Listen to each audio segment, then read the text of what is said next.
Hey y'all, it's Dr. Shamanda. Welcome back to my channel where we talk about all things mental health, personal finance, and overall strategies to live your best life.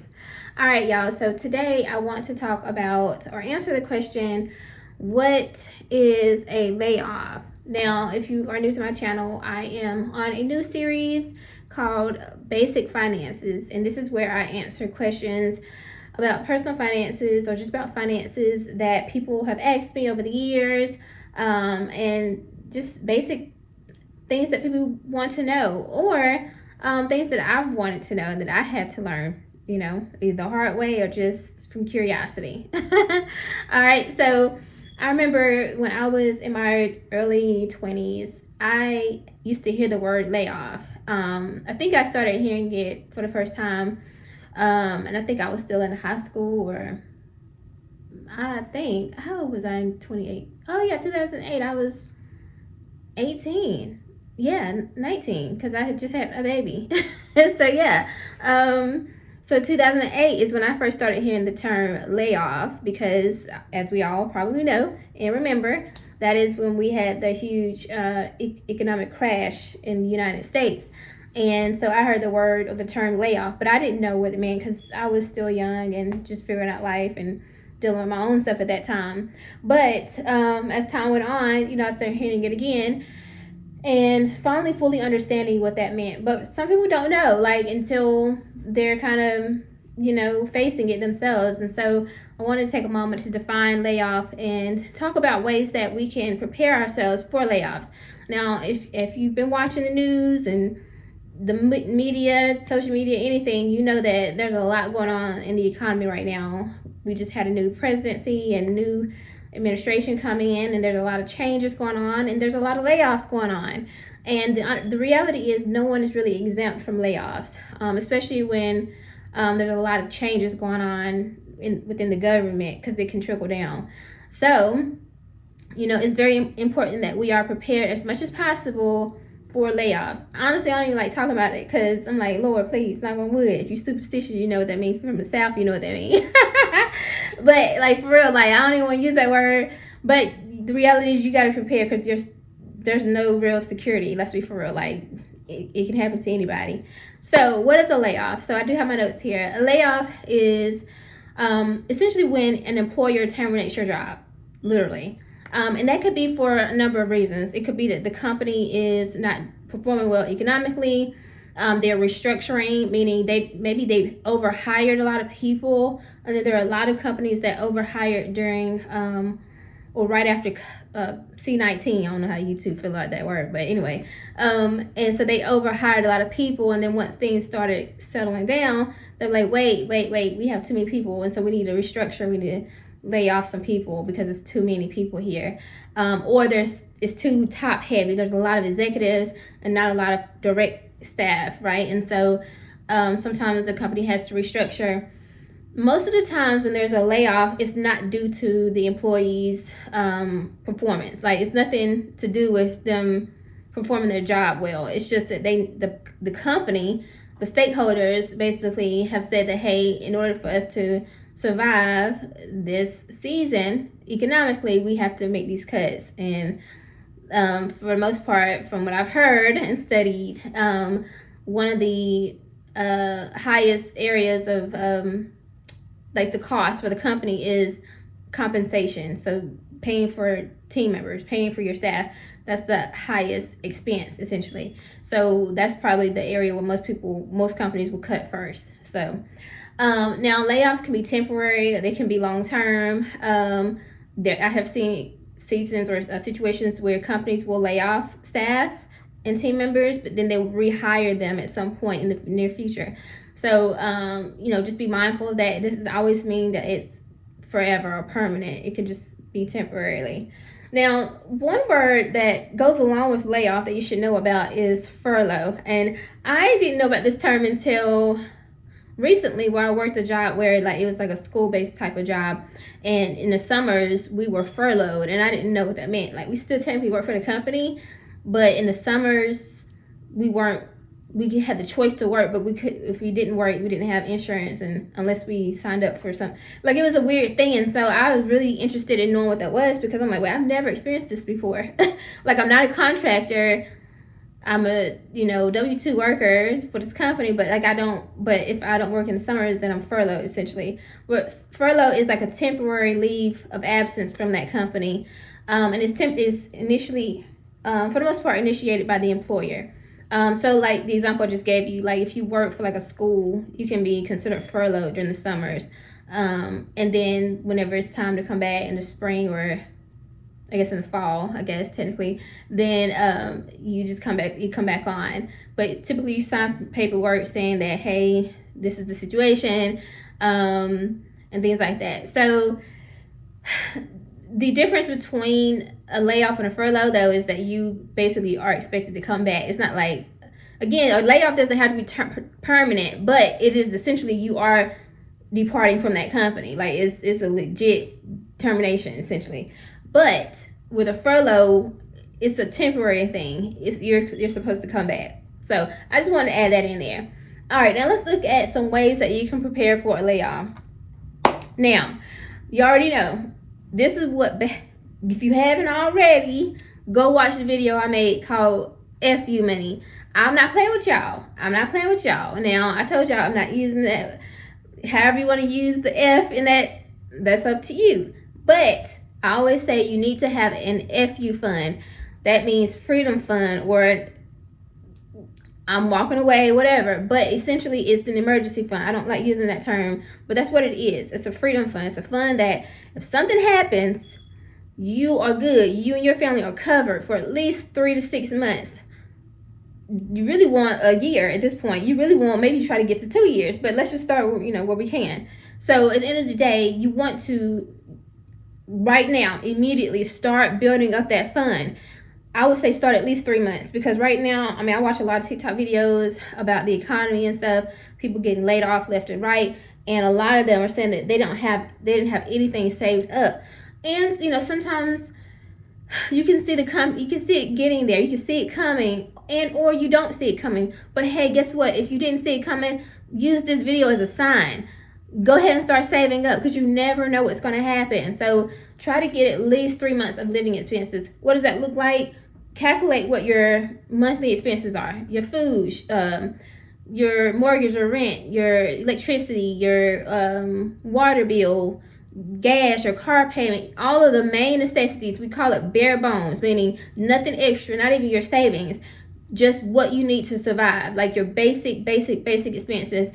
Not even your Netflix, not even your gym membership. Now, I'm just being honest. Like, you gotta just calculate those things first, the main things, and then multiply that by 3.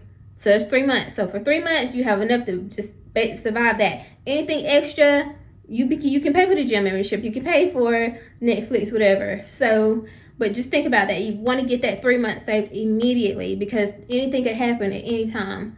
The second thing is you want to start cutting unnecessary expenses. Let's be for real, y'all. This economy is crazy right now. So if there's anything that you are using or spending on that you really don't need, let it go. Like, let this be the year that you're like, hey, I'm going to sacrifice all the extra stuff this year. Yes, I know we all want to go out. We want to travel. We feel like we deserve a good life. I know you do. I know you do. I do too. Trust me. But this is not the year. If you don't have that emergency fund saved up, this is not the year to be traveling and doing all extra stuff. It's just not. Like, if you look around, people are literally losing their jobs and having layoffs by the moment, by the second. And you just never know when you're next. So get that emergency fund set, and then go ahead and start cutting unnecessary expenses.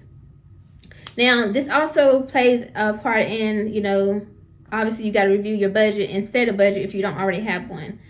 All right, the next thing you could do is, I would say, go ahead and update your resume. Let's be for real.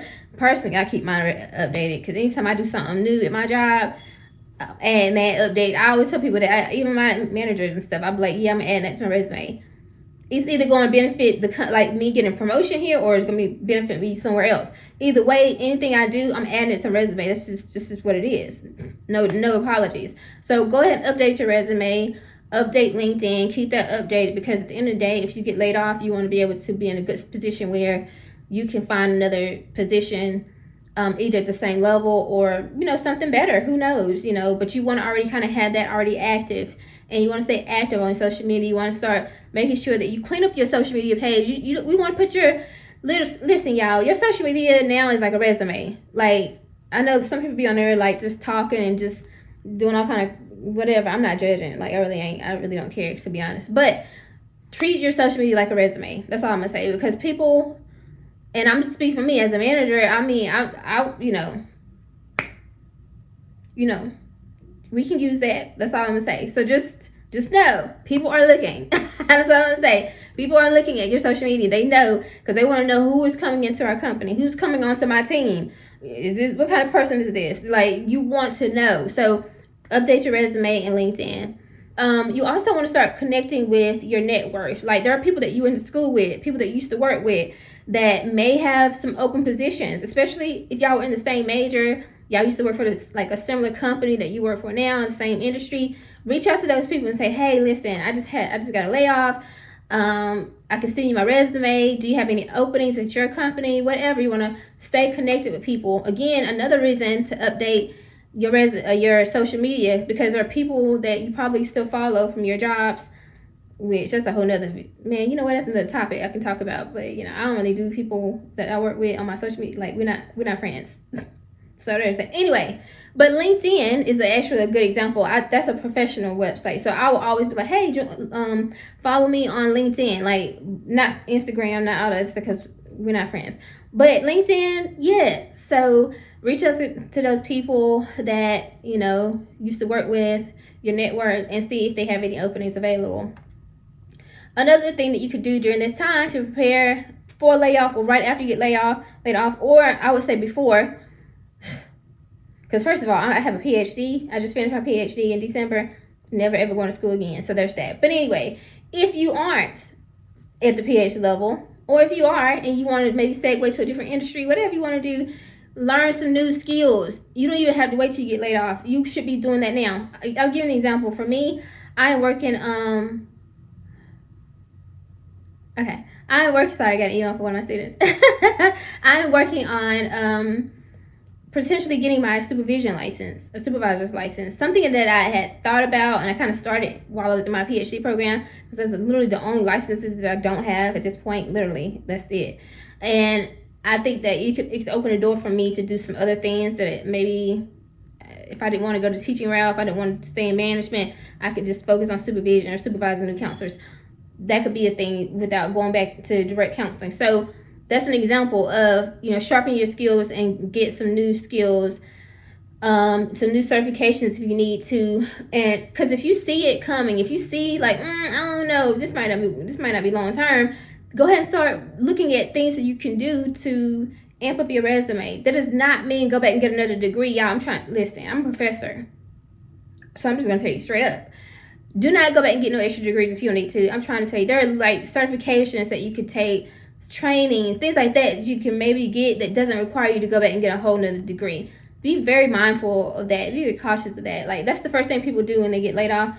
I know for multiple reasons. For one, you kind of can get some financial aid, and that can be some income.